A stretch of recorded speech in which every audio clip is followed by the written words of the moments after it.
Uki MacIsaac, The Benefits of a Psychic Reading, subtitled The Deal She Made with God. This is episode 118 on Alternative Health Tools Podcast, where together we discover and share new alternative health tools and resources from alternative healthcare practitioners and experts. And if you're listening in early February 2021, are you a podcaster with an audience who would like to get paid for podcasting? Attend Stacy Sims' February 2021 Profit from Your Podcast free webinar. Links to register are in the episode show notes.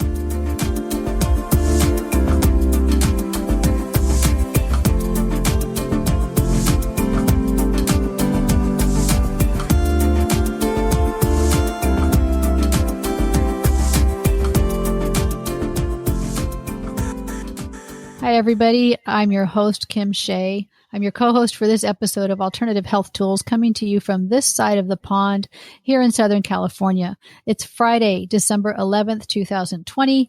We are still in a pandemic, and I have somebody really special to introduce you to today, and I think you're going to love her. She's got a lot of wisdom to bring to us. And she is, let's say her name first. Her name is Uki MacIsaac, and I've known her for a long time.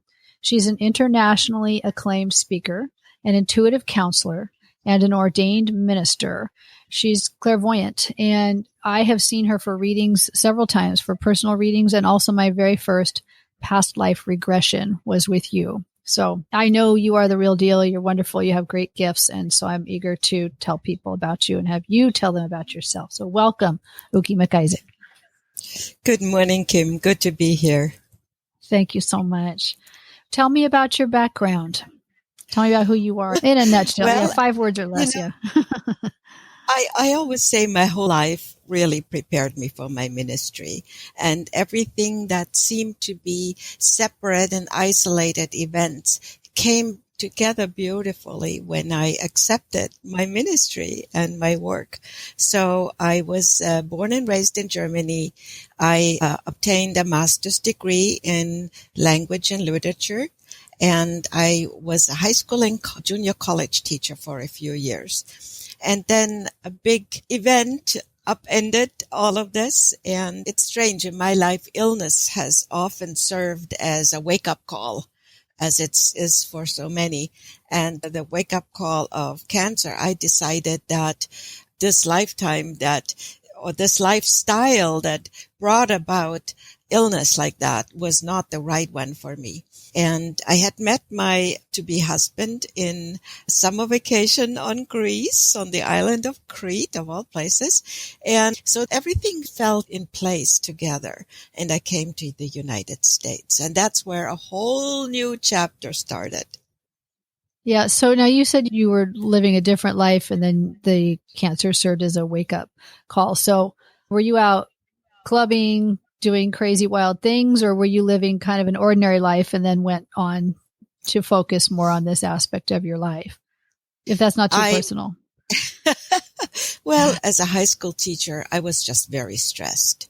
It was really, really tough job, as most teachers probably can attest to. And I didn't have a good rhythm in my life. It was not a healthy lifestyle, but primarily it was the stress.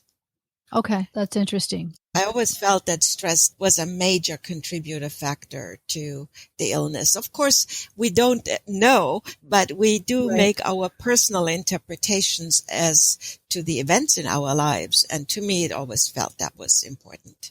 Okay. And so did you have any of your gifts before you were sick? Had you known them? Yes. Had you had them all your life?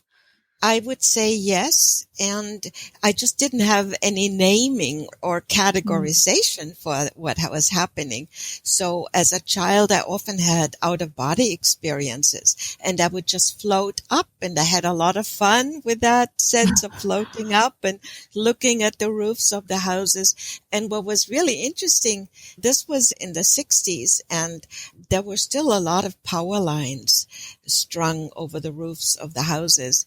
And I always felt those power lines were interfering with my out-of-body journeys.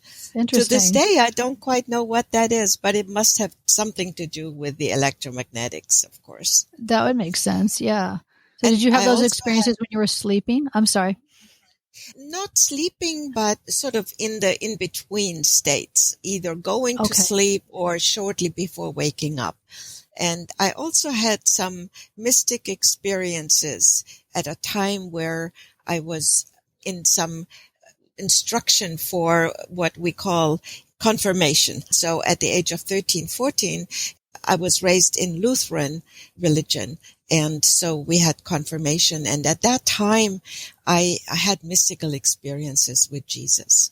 And it was really very comfortable. It was like talking to a wonderful friend. So not intimidating, but I thought that's normal that anybody could do that. Again, I didn't have any framework to place these experiences into. So it was a bit lonely, but I thought everybody can access those states.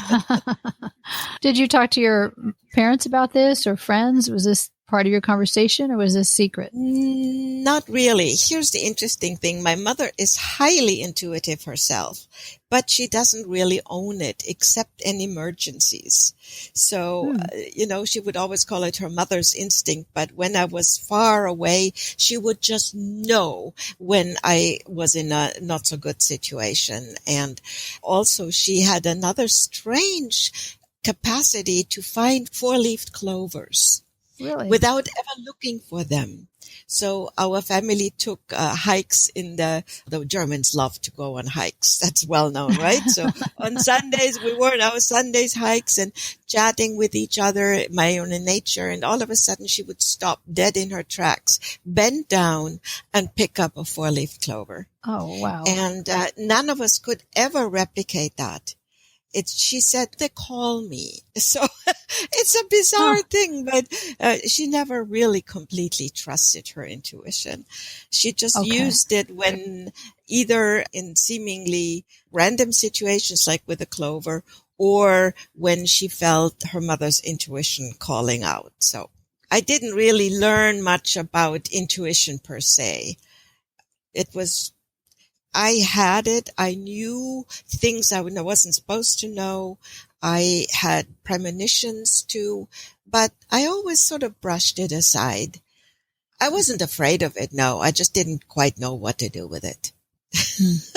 It wasn't until I lived here in California for a few years that I really, really got so drawn into all things metaphysical. And something really opened up for me when I moved here to the States. And it was a powerful calling that could not be ignored. I've heard this area tends to draw people like you, too. There's somewhat of a pull in Southern California. I do believe that. I think there are vortices. And also I do believe that our souls have somehow mapped out a certain journey, and not that it's all predetermined, at least not by some external force, but I think as souls, we design our life course to some extent. And so to me, coming here was not to over dramatize, but it was basically a matter of survival and of tremendous spiritual growth. And I came here just after I had finished my cancer treatment, and it was really clear that Spirit had offered me an opportunity to make a complete new start, new country, language, culture, everything was brand new. Wow. It was really Did you learn the language here? Amazing. No, in Germany, all school children learn English, and I had many years of it, but it was not my native tongue, obviously. And so, it took a while to get more comfortable and fluent in English. In your website, it says that you had a near-death experience. Was that before you came here?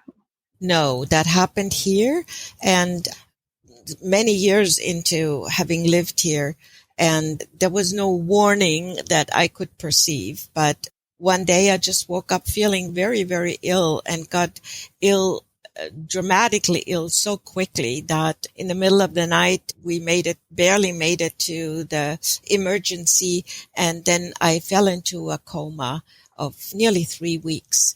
And I was on life support. And later I learned that it was actually a pneumococcus, so a pneumonia bug that had gotten into my bloodstream and caused extremely high temperatures and shutdown of the body. It's called toxic shock or septicemia. Wow. When an organism multiplies so rapidly in the body that the body basically shuts down, especially first the extremities, and it keeps the brain and the organs alive. So that's what happened. And it was very dramatic. I was really closer to death than to life for all this time. Wow. Do you have any remembrances? Absolutely. And I learned later that it's actually very unusual for people that are in a coma for so long to have memories and exact recollection of everything that happened. And it's very difficult to put into words what I went through. I have done that, and I have been interviewed professionally about that experience. I've also been a speaker at a international conference of near-death experiences. So it took a long time for me to really digest everything that happened, but it also provided me with amazing insight on who we really are and what awaits us on the other side. So it was truly a life-changing event. Did your gifts change in any way after that? They intensified. Okay. And I also clearly remember there was a very long recovery period following when I finally woke up. You know, the body was just severely compromised. And so as part of these endless weeks in the hospital in ICU and so on, I made a deal with God. I said, to the equivalent of, okay, God, get me out of this and I'll serve you. I'll serve you with all I've got, but I'm not ready to die. And what was interesting too is that there was actually during the near-death experience, I had at least one opportunity, I should say, to actually pass on and leave this body. But that's another long story of how I decided to come back. It was not the self with a small s that made that decision. It was really the soul that said, you're not done. You have a lot more to do before it's your time. And one thing I took with me from that experience was that our soul somehow is in charge, maybe with Creator, with Source. Our soul is in charge and knows when our time has come. Of course, the little ego mind doesn't know. So at first I was like, oh no, I don't want to be back, because I had seen the light and I wanted to be in that light and move on. But it took me a long time to accept that I was back in the body and had a lot more physical challenges and suffering ahead. And I don't know if it's very human to make contracts with God, or bargains, I should say, but I feel I've kept my end of the bargain as best I can. And it seems like Spirit has as well. So I'm still here 27 years later. Wow. Okay. A long time ago. Yeah. Well, I'm glad you came back, because I've learned so much from you, and I'm not done learning from you. So I'm glad you're back. Thank you. Selfishly. So, like I said, I've had readings from you. I've had regular readings. I know I came to see you shortly after I had some surgery. It was a big surgery, and I was not showing any symptoms of it. I'd been healed from it. And I came to see you, and I sat down in the chair, and I know you pointed to my abdomen and you said, "What's going on there? What's happened?" And so you knew, and there was no reason. We weren't on social media at the time, so you just you picked that up, which was pretty cool. And then we did a past life regression, which is as real a memory to me as anything I've ever experienced. And I spent years after, because I had seen where I lived in this other lifetime, and I spent years searching for this particular mountain that I've never seen in my lifetime currently. And I finally found it on somebody's blog that just randomly popped up. And I said, oh my gosh, that's the lake. That's the mountain. and it's Trillium Lake up in Oregon. And so one of these days I would like to go up there and see it because I could feel it. It was all so real. And I've looked at so many pictures trying to find which mountain that was. So to validate, that was really neat to find that. But so I know I've had a lot of benefits. What benefits do you feel that people can get? Especially right now, there's so much stress in the world and so much negative emotions right now. What do you think people can derive from having a reading with someone like you? Primarily, reading confirms that we're not alone. And in times of such isolation and social distancing and whatnot, it is really so ultimately comforting to know that we have a lot of support on spirit side. And most people know maybe about the guardian angel, but many people don't know that we also have spirit guides. And those guides are here to assist us. Sometimes they have very specific tasks, and sometimes they are just here for a lifetime. You know how the saying goes, some friends are here for a season, a reason, or a lifetime. So it's similar with the spirit guides, but that's just one of the aspects. Many times people get a lot of confirmation for things that, like you did, you knew about your physical issue, but when someone else who cannot logically know that picks it up, it's confirmation. And so that same level of confirmation can also happen in all areas of life, relationship, work, life purpose. Those are really the main issues that really everybody has some questions about. And I find it's important to know that in a reading, the guides or the person you're working with should not give you answers in terms of what you are supposed to do or not do. It only should be on the level of recommendations. Or the way I see it, I tune into possible futures, and energy flows in ways that we can tune into. And when we align ourselves with that flow, we know that this is a direction that we're supposed to go in. And so we can still force other decisions, but usually then it doesn't flow as well. So I help people identify what are, in all likelihood, positive paths of action.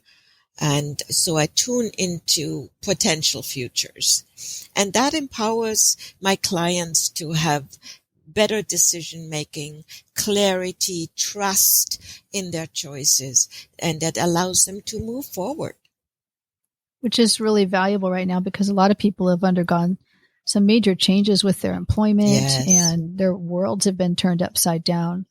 So to get some guidance or options about how to move forward, I think would be really helpful. And in a time like this, more than ever, since a lot of the distractions in the outer world have diminished greatly, we are called to be really at home with ourselves, within ourselves.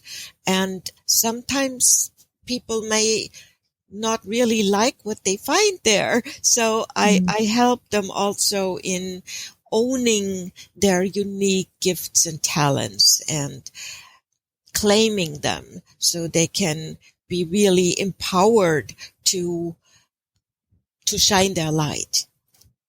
There's a lot of healing energy also available in a reading. And I say that I'm not practicing actively as a healer, but I know the energy is available when we tune into source and we set a strong intention and the heart is open. I think those are the 3 prerequisites. When that is given, then we become open as channels of energy. So both the client and me as the medium actually receives healing. It's beautiful. It's a win-win. That is really nice. Yeah. I have friends who've never had a reading before and it scares them, just the concept of it. Would you mind explaining what the process is so that they can have an understanding? Sure. What happens when they come to see you, or now I think things are virtual. So Yeah. How does it work? A session always start, well, apart from the little hello and gathering a little bit of information, the reading starts with a prayer.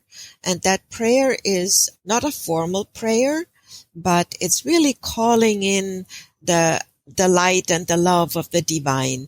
And I want to make it really clear that we're not getting stuck on any naming convention here, or God has infinite amounts of names, and we don't need to call it God. Some call it Spirit, Source, the Divine, Father, Mother, God. It's almost unlimited. So I say a prayer in which I call in the light and the love of the Divine to guide us. And then there is often a short mini meditation that is focused on breath.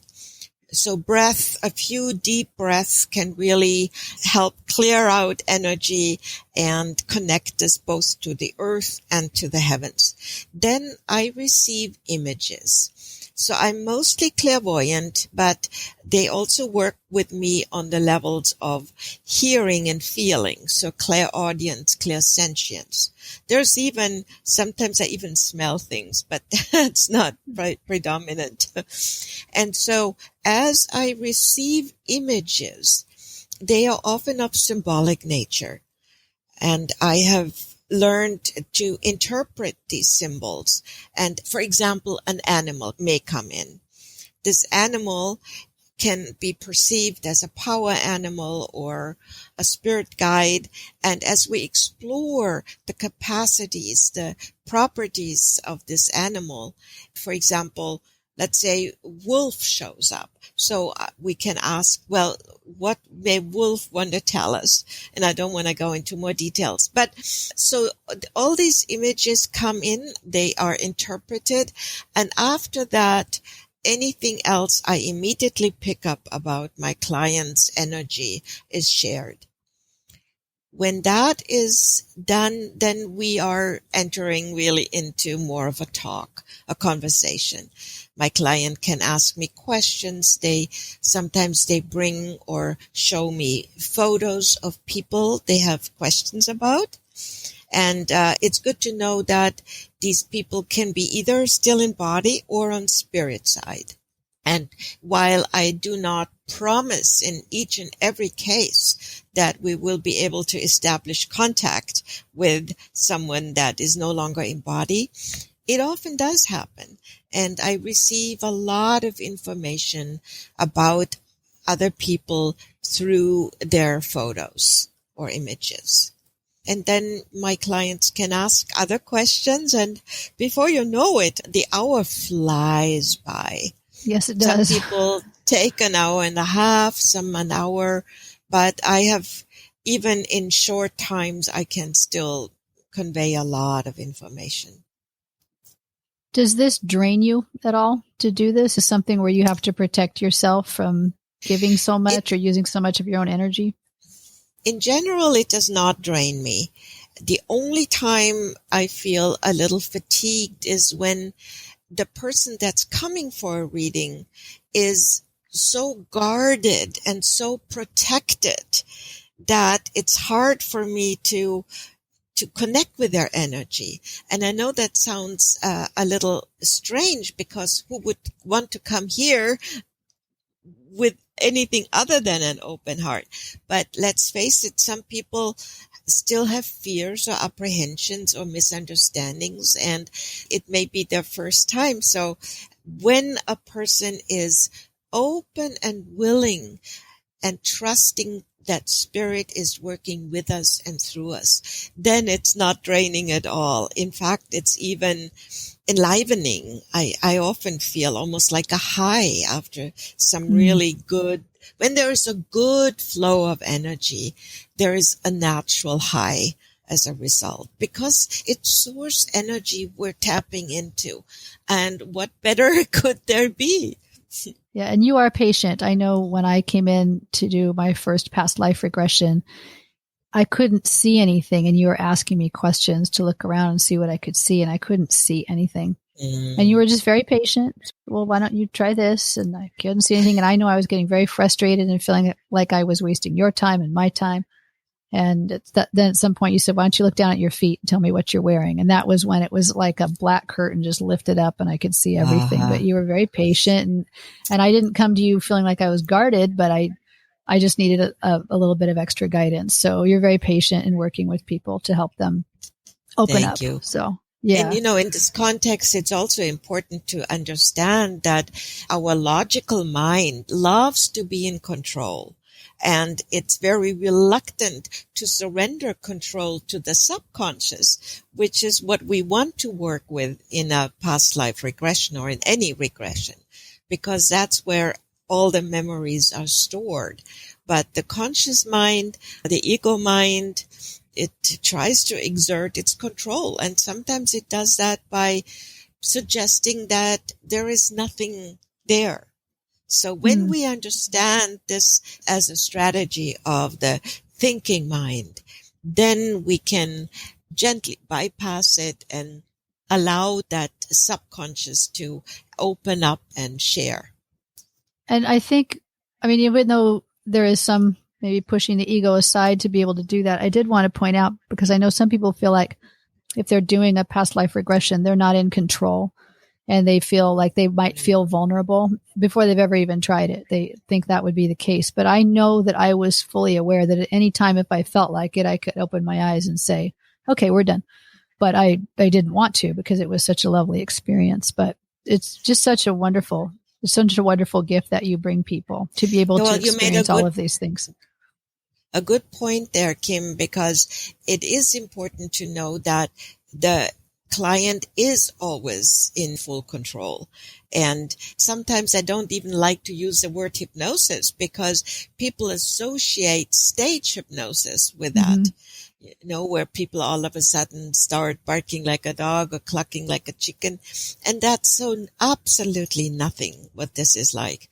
I'm using basically guided progressive relaxation to bring forth an alpha state of brainwaves, which is sufficient to access those deeper memories. And in that alpha state, any moment one could pop out if needed be. If there was all of a sudden an earthquake, of course you're going to pop out immediately. So, I want to really make sure that everybody understands that nothing happens in this process that you would not want to. Yeah. And I think you get so much out of it. I know I did. It just changes your perspective on life in general and on the people that you know. And I notice your logo. It looks like, and I may be mispronouncing this, is it Anidra's net? Is that what your logo is? It's the flower of life. The flower of life. Okay. Yes. And so what does that represent? Because it looks like everything's connected to everything else. Okay. It's a beautiful and very ancient mandala, and it's easy to reproduce if you know what to do. But it's basically a pattern of partially overlapping circles that are arranged in a very balanced shape. And this mandala has been found as far back as in Egypt and even on medieval chapels. So it is really one of these images that are not bound to any particular culture or belief. And it is said that in the relationship between all of these shapes that are created through these overlapping circles and through the angles that exist, that it's almost like a map for life. So you can draw using these shapes, you can draw patterns that reflect really the building blocks of life. It's hard to explain without going graphic. Yeah, I like it though. And anybody can go on your website to see it, and we'll give them your contact information so they can see it. But I think I focus on that sometimes right now because it reminds me that we are all connected. There's so much division right now. And although you might be in your own little circle and think there's just you're connected to somebody way on the other side. We're all one. And that's what I like about that image. It feels very unifying. Yes. And as you said, in these times, we feel the illusion of our separateness is so thick you can cut it with a knife. And thank God, at least we got technology to keep us connected. Yeah. If this would happen in the Middle Ages, it would be a different story. But it's not a complete replacement, of course, for the human interaction. But it comes pretty close. Yeah. Well, now that we're going into this new year, 2021, I think a lot of people are ready for 2021 or 2020 to be behind us. They're looking forward to 2021. So I want to tell people that you have these gatherings with spirit and you have them monthly. And I've been to them at your home before, and I know you're not doing it that way now. So how can that help people right now to be a part of that as they're going into the new year? So yes, Gathering with Spirit has been around in my life now for 25 or more years on a monthly basis, with very few exceptions. And I view it as part of my commitment to be of service that I made way back when. And so we have a certain format. Sometimes we have music at the beginning, live music. With Zoom, that has become a little more challenging, so we may or may not have the live music. And then guided meditation, and that meditation is never scripted. It comes in at the moment, sometimes pertaining to a certain theme, but it's always co-created depending on the people that are there. So it's one of these tests where I just have to tune in, open mouth, and let it flow through. But it's beautiful, really. Most of the time we get amazing journeys that help awaken our awareness. They can be deeply healing. They can open new perspectives. And then when we come out of the meditation, every person gets a short intuitive message. I call them angel messages. So they may be just a few minutes long. And I just tune into people's energy, and I'm impressed with the images we talked about earlier, and I pass that on. And sometimes, of course, also people from spirit side pop in. But we can't force that. So it either happens or it won't. So you're it's doing a this very virtually? Beautiful. Yes, it's a community. Okay. It's done via Zoom, so people can see each other, and we have time for them to connect with each other too. And you know what's interesting about the mini readings is that no message is just for one person. And that's the beauty of doing it in a group setting. And the groups are not huge. I limit them usually to at most like 25 at most. So then I always tell my clients that when you resonate with a certain message, then that is also your message. So you get many glances at what other people are receiving, and one is familiar enough with frequency, our energy, then it can become guidance times 25. Yes, that's really valuable. So people can go to your website and sign up for the one coming in January or February and get a spot, because it's hard to get in now with only 25 spots. I know. And it's limited just because of the individual messages. I can't that do would 100 take a lot messages. of time. Yeah, that would take a lot of time. Yeah. People make beautiful connections during that time as well. Oh, with each other? With each other. And I always encourage everyone, let people know what your unique gift is. And there may be somebody looking for a massage therapist or a photographer. So it's not per se a networking meeting, but community interaction to some extent, of course, is encouraged. So important right now. People need that connection. So that's great that you are doing that. Yeah. I saw that you shared recently you have an anthology that you were part of, a book that was put out that I'd love to share with people. It's a beautiful book that is entitled Women of Spirit Share Rituals Divine. And the subtitle is Diverse, Personal, and Evolution Empowering Stories of Our Connection to Rituals and the Divine.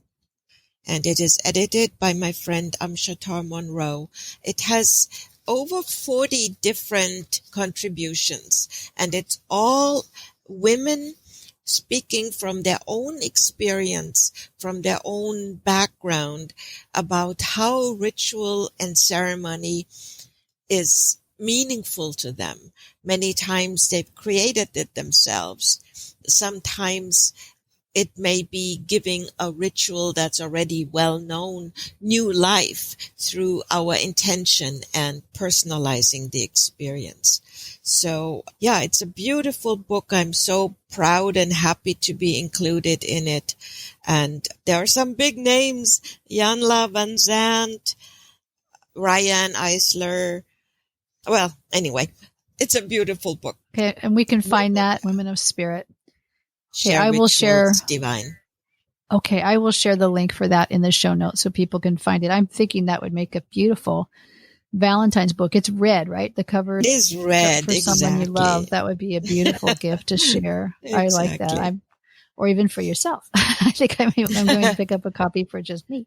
So thank you. Well, I'm inspired by reading all the other contributions. My contribution is something that may at first sound a little unusual, and it's a ritual of self-marriage. And I came up with that after a divorce, in fact.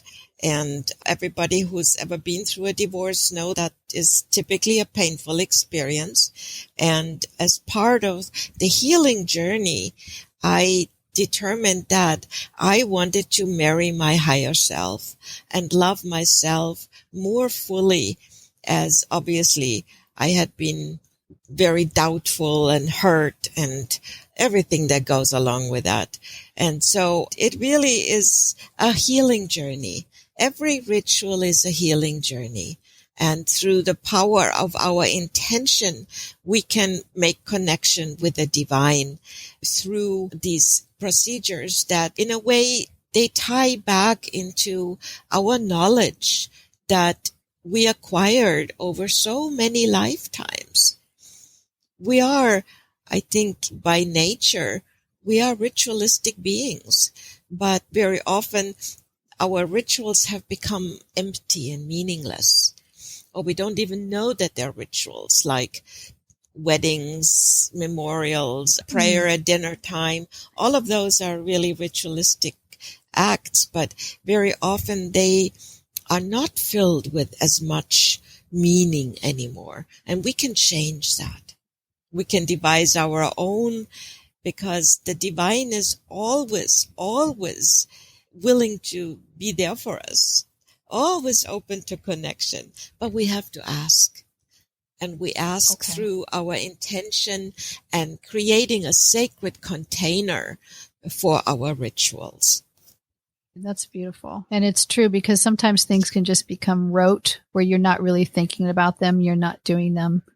But to ask for divine help to help it become more real and relevant and true, while you're doing it, so that it has more meaning to you. It has more healing effects on you as well.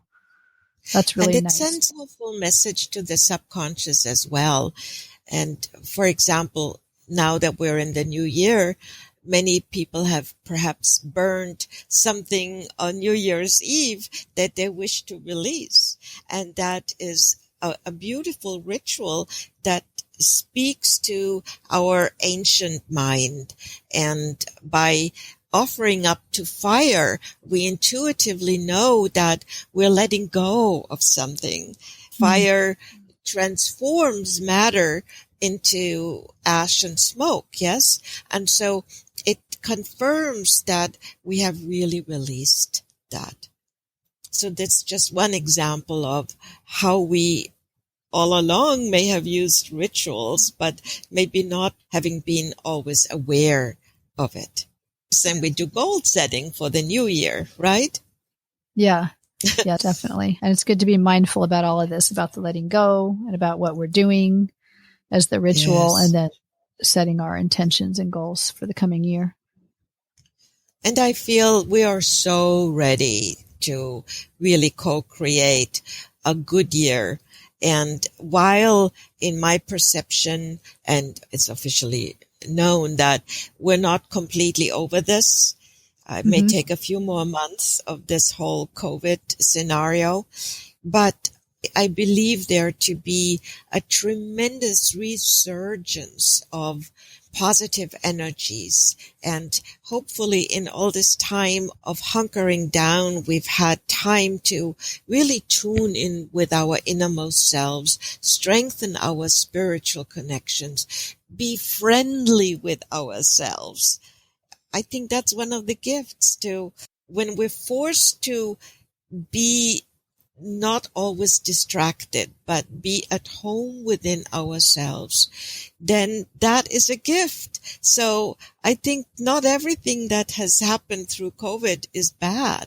I mean, yes, there has been illness and death and loss of business, but it also possibly prepared us for a whole new awakening of what is possible and how we can really co-create with Source.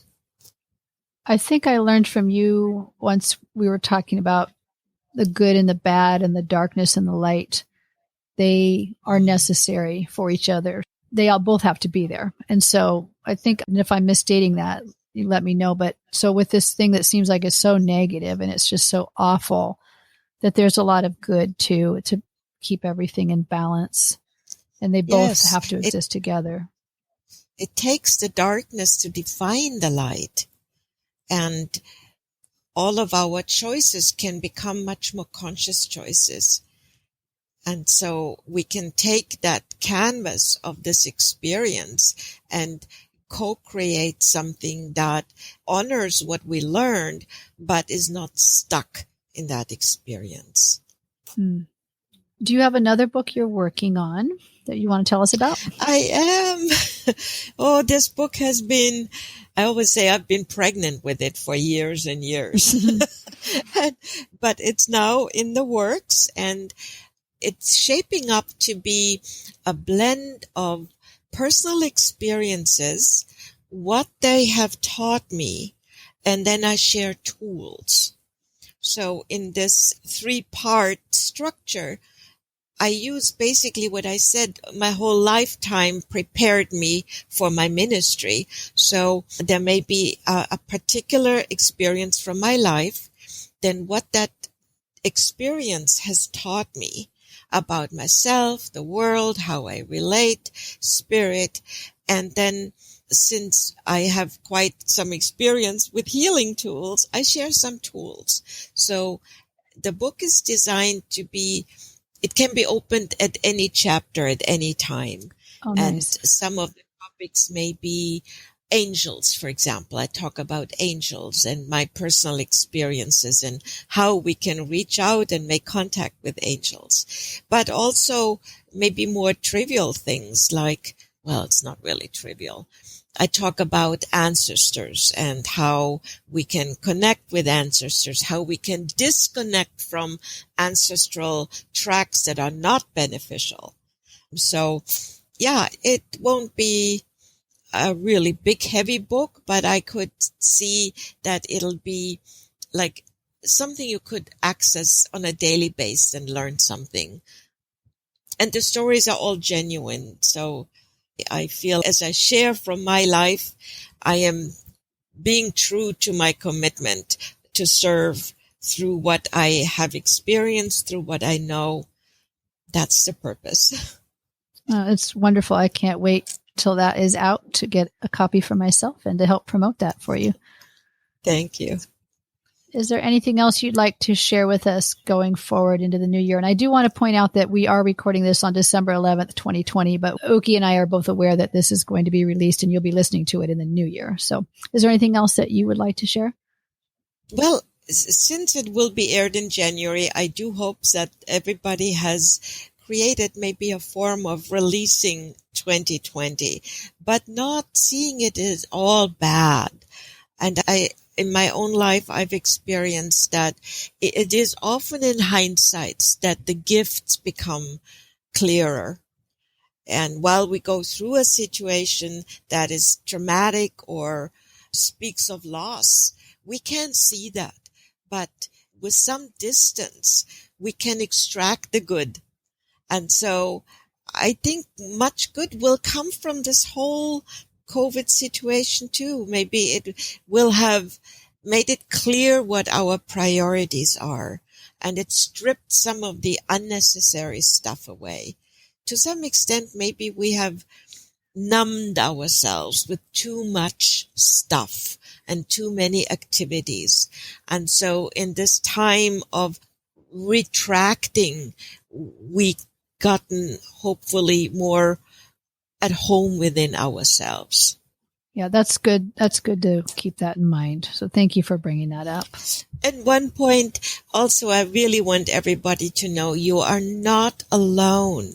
Even if you are physically not connected right now, your angels and your spirit guides, they have your back. And all you have to do is ask for help and take the time to quiet your mind through meditation and other spiritual practices so you can perceive the guidance. See, that's another thing. We're often so busy that we don't take the times to listen. And then we feel like, oh, there's nobody there for us. I don't get guidance. That's our own fault in a way. So when we do make quieting of the mind, focusing, meditation, yoga, meditative walking, whatever it may be, when we take the time for that, our connection to spirit is strengthened, and we do perceive that gentle voice that is there, never telling us what we must or must not do, but assisting us in moving forward with trust and confidence and loving everything that is, no matter what. Thank you. You're very wise. Thank you very much. I want to thank you for joining us today, Uki MacIsaac, and I will give your contact information. I believe your website is ukimacisaac.com, so that's correct. Pretty simple. And they can sign up for Gathering with Spirit there and learn more about you and your books as well. I'll provide the links directly, but they can also get that information off of your website. So thank you. Thank you for having me. It was a delight. It was my pleasure. It was an honor, really. Thank you so much. So I just want to thank all of you who are listening and let you know you can catch the Alternative Health Tools podcast anywhere you get your podcasts, and consider coming by alternativehealthtools.com and leave us an audio message. Let us know what you thought and how much you're enjoying it. We really appreciate your support and your listening to us.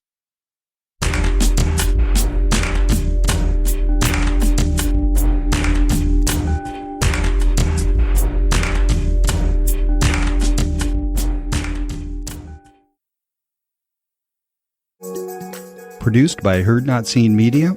Visit imaginepodcasting.com for more information.